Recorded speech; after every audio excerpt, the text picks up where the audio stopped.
Hello hello et bienvenue dans cette nouvelle version de YAG. Il s'agit de la 0.11.1. Elle apporte pas mal de nouvelles petites fonctionnalités techniques qui peuvent être assez intéressantes en termes de jeu et également une grosse fonctionnalité visuelle. Alors juste petite remarque, il n'y a pas de nouveau contenu dans cette version, tout ce que vous voyez à l'écran c'est du vieux contenu, c'est simplement que je vais en avoir besoin pour vous montrer les nouvelles fonctions. Donc on va démarrer avec un nouvel outil. La première chose donc, c'est qu'il est possible d'afficher des informations directement au-dessus des pions. Ça se fait dans le panneau des pions qui est ici avec ces deux nouvelles options. Donc pour vous montrer ça, on va sélectionner les pions et on va activer la première option. Et une fois que c'est fait, vous pouvez voir que quand je passe la souris sur un pion, ça affiche des infos qui concernent ce pion. Donc pour le moment, on affiche son nom, c'est-à-dire celui de sa feuille de perso, s'il en a une. On affiche également son identifiant unique, ce qui peut être utile pour distinguer des pions assignés à la même feuille de perso. Et puis on affiche également sa barre de vie et son initiative. Alors c'est la première option. La deuxième option va simplement afficher ces infos de façon permanente. Ok. Alors j'ai plusieurs remarques à propos de cet outil. La première, c'est que comme vous pouvez le voir, ça peut vite devenir assez encombré. Donc n'oubliez pas que vous pouvez désactiver la deuxième option pour revenir à une option de type survol de souris uniquement. D'accord. La deuxième chose, c'est que vous pouvez désactiver localement et temporairement cet effet en décochant cette case-là. Ça peut être utile si vous avez par exemple une étiquette qui bloque la vue ou si vous voulez prendre un beau screenshot. Ok. Donc n'oubliez pas que vous pouvez désactiver leur affichage sur votre ordinateur. Et puis la troisième remarque, c'est que cet outil en l'état doit vraiment être considéré comme un premier pas et presque un brouillon de ce qu'il deviendra dans l'avenir. Il y a énormément de choses à améliorer ici. On pourrait afficher les infos différemment, on pourrait ajouter plus d'infos comme par exemple l'état du pion, est-ce qu'il est stunned, est-ce qu'il est charmé, est-ce qu'il est sous l'effet d'un sort. On pourrait rajouter des icônes par exemple. Il serait probablement aussi assez intéressant de pouvoir choisir ce qu'on veut afficher sur le plateau d'init et sur la scène, d'accord. Pour le moment tout ça n'existe pas. Le code que j'ai écrit devrait permettre d'ajouter ces options sans trop de problèmes. Le problème que j'ai, c'est que je ne sais pas ce que je veux. Donc je release cet outil dans un état un petit peu anticipé, un petit peu prototypal, de façon à ce que les utilisateurs puissent commencer à l'utiliser et puis on verra où ça part, dans quelle direction ça évolue en fonction des retours que j'ai. Ok, donc on va désactiver pour le moment ces options et on va passer à trois nouvelles fonctionnalités qui sont dans le panneau des paramètres ici, ce sont ces fonctionnalités là. La première ici va complètement geler les déplacements des joueurs, donc c'est un petit peu violent, hein, faites attention à ça, c'est assez extrême. Si j'active ça, vous voyez que là j'ai un message qui me dit que les mouvements des joueurs sont désormais interdits par le maître de jeu, et donc si je suis joueur, eh bien je n'aurai plus la possibilité ni de me déplacer, ni de bouger la rotation de ma caméra, je pourrais absolument rien faire. Donc cette option, lorsque vous l'utilisez, elle peut être utile par exemple si vous voulez vous assurer que les joueurs voient la même chose que vous, par exemple en bloquant leur déplacement et puis en appuyant sur ce bouton vous allez les amener sur votre caméra et donc vous pouvez être absolument certain non seulement qu'ils voient exactement ce que vous voyez mais qu'ils ne peuvent pas changer l'affichage. Donc ça peut être utile par exemple si vous avez préparé une scène et vous voulez la montrer aux joueurs en maîtrisant complètement ce qu'ils voient. D'accord, ça peut être utile aussi de les bloquer sur une vue si vous voulez préparer une surprise en dehors de l'écran visible, vous pouvez être certain que personne ne la verra. D'accord, donc il y a différentes façons d'utiliser ce petit gadget là. N'oubliez pas que c'est quand même assez violent d'interdire aux joueurs de se déplacer, donc utilisez-le avec sagesse et parcimonie. Voilà, le deuxième outil ici va interdire les déplacements des pions. Donc les joueurs, une fois qu'il est activé, vous avez un petit message qui vous dit que c'est fait, et les joueurs ne pourront plus déplacer les pions. Donc par exemple ici, si je me décoche en tant que maître de jeu, je vais faire l'expérience je vais jouer comme si j'étais un joueur, et on va afficher le journal, c'est important. Vous voyez que si j'essaye de déplacer un pion, j'ai un message d'erreur qui me dit que j'ai pas le droit de le faire, il n'y a que le maître de jeu qui peut le faire. Voilà. Donc ça peut être utilisé de plusieurs façons différentes. D'abord temporairement, par exemple quand vous voulez que les joueurs ne bougent pas leurs pions, si vous avez envie qu'ils ne soient pas distraits et qu'ils écoutent ce que vous êtes en train de dire en tant que maître de jeu, etc. Une autre possibilité, ce serait de laisser cette option active par défaut. Ça peut être une sécurité pour être certain que les joueurs ne vont pas toucher par erreur, par inadvertance, des pions ou déplacer des pions qu'ils ne devraient pas déplacer. Okay, donc ça peut être une sécurité pour éviter les fausses manips. Et puis ben dans ce cas, vous autorisez les joueurs à déplacer les pions uniquement quand c'est leur tour. Donc par exemple en phase de combat, en phase de jeu, en phase de dungeon crawling, n'importe quoi, vous dites aux joueurs ok, déplacez votre pion, et quand ils ont fini de les déplacer, vous pouvez réactiver l'option. Donc il y a plusieurs façons d'utiliser cette option. Et la dernière option, c'est celle-ci, c'est une option qui va geler toutes les animations des pions. Donc vous voyez ici, si je l'active, vous voyez que l'araignée et le dragon sont complètement gelés. Par contre, il est toujours possible de se déplacer dans l'écran, de donner des ordres de déplacement, d'utiliser l'interface, etc. Il n'y a que les animations, donc c'est une espèce de fausse pause, si on peut dire. Mais ce mode peut être très intéressant en termes de jeu, et je vais vous montrer comment par un exemple tout simple. On va copier cette scène-là ici.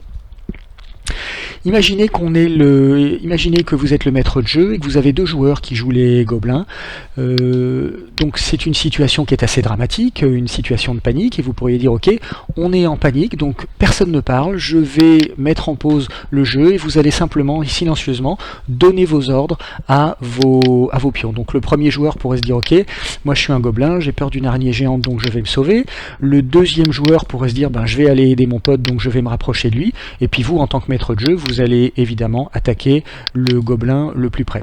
Donc une fois que tout le monde a donné ses ordres, vous pouvez supprimer la pause du jeu, et à ce moment-là chaque pion va se déplacer là où on lui a dit de le faire, et le deuxième joueur va instantanément se rendre compte de l'énorme erreur qu'il a faite en essayant d'aller aider son camarade.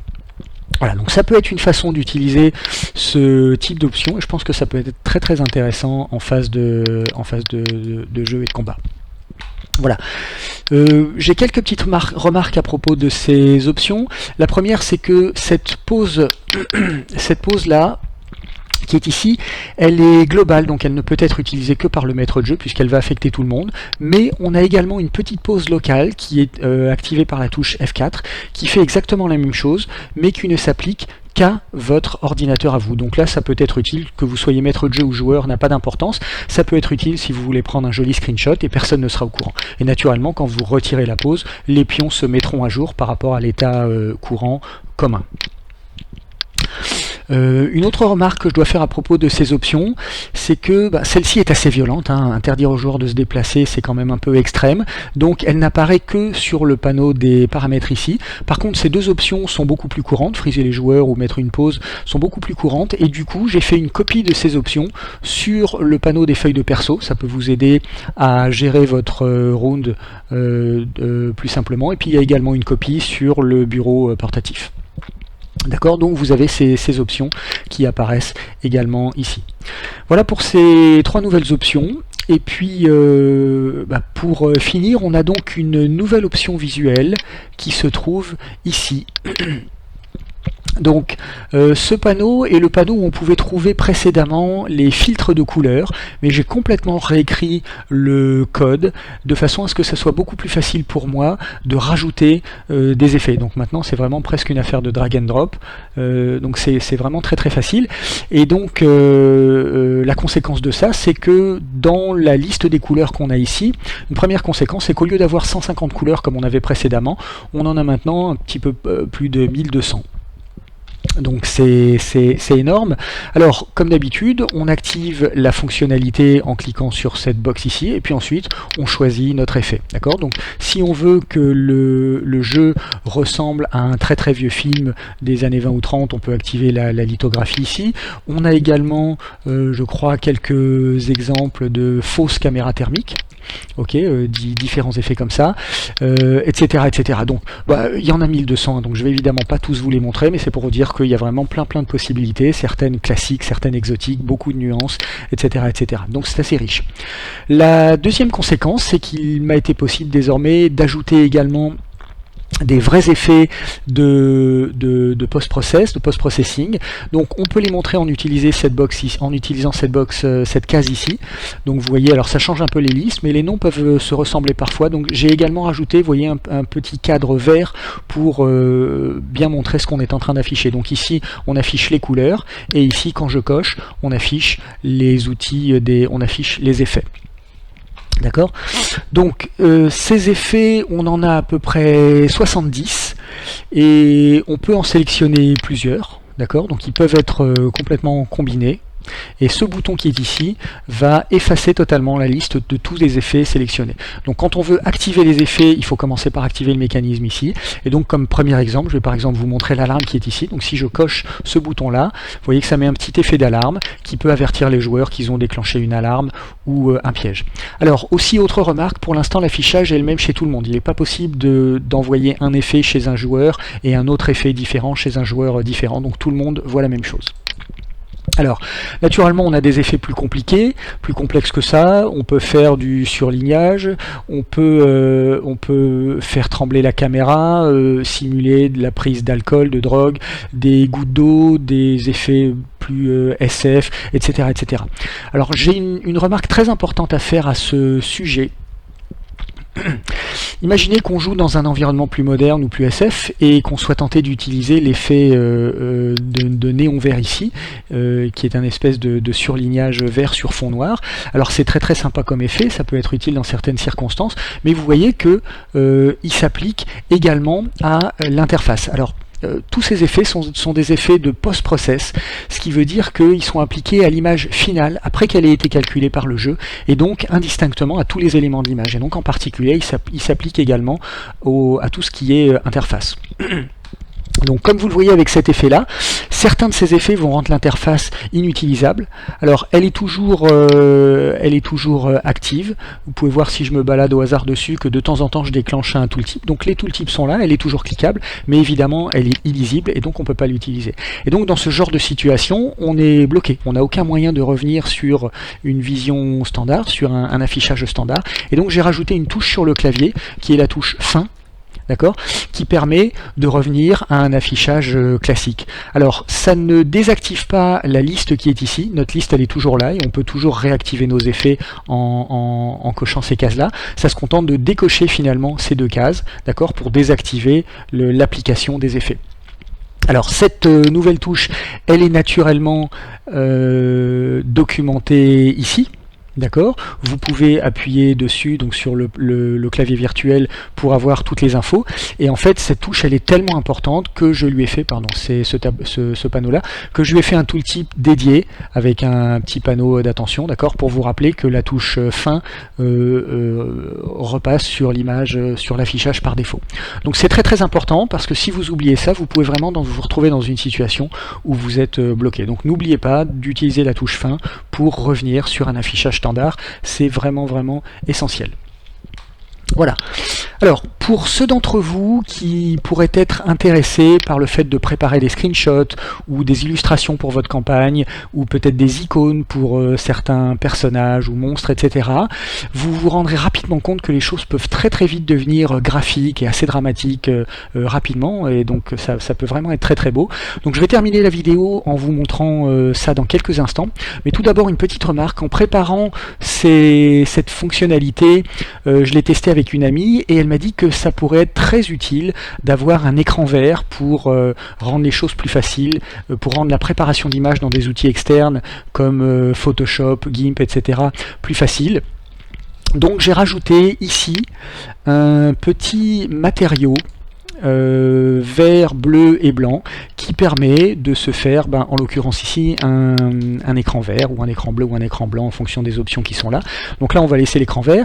Dans la même veine, j'ai également rajouté un ciel totalement vert, donc ça permet de faire vraiment un écran complètement vert si vous avez envie de préparer des images.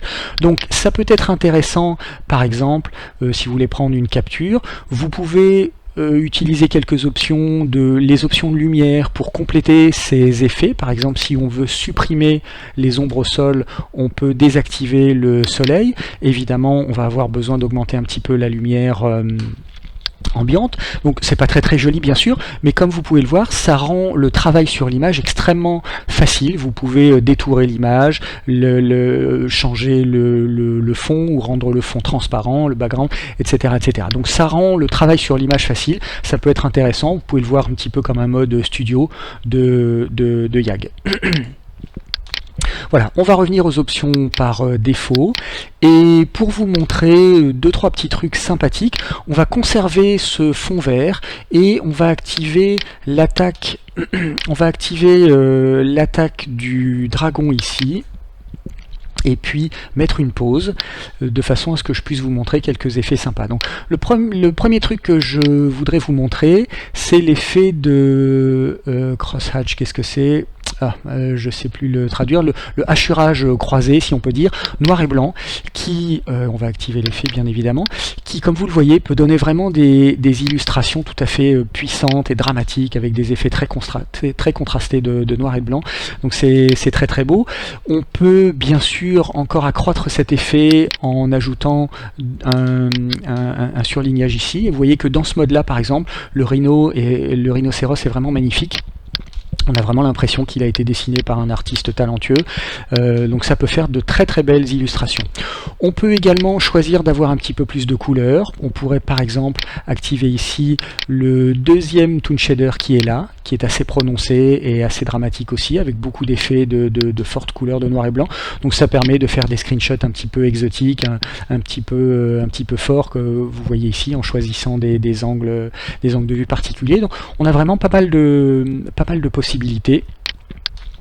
Voilà, alors naturellement ça s'applique à tous les pions.